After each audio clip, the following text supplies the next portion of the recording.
everybody. I am yours truly, Jonathan Ang, also known as Dr. Jones.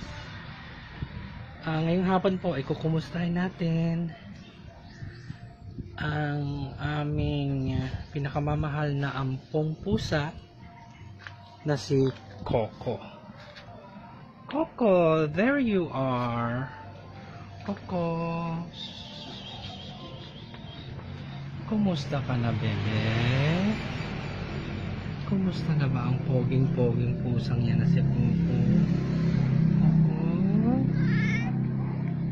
Coco.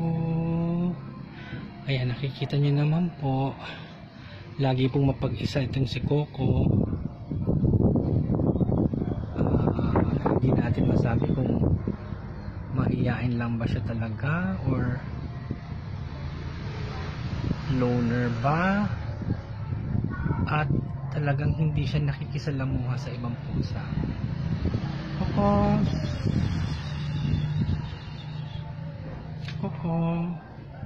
Ayan, sundan po natin. Pinalalagyan ni Coco habang ako po ay nananawi dito sa gilid ng mga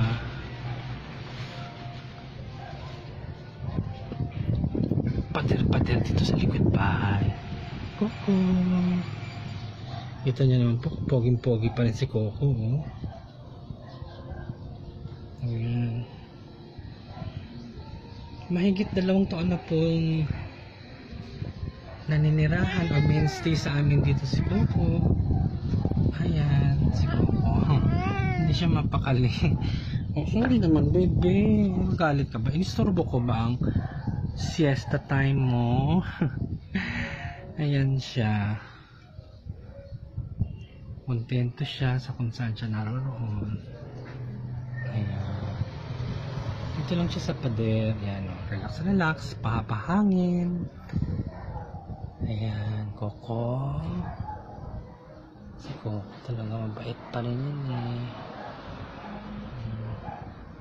Isa siya sa aming pinaka kinagigiliwang pusa.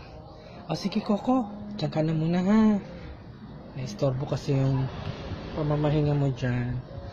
Okay, gotta go.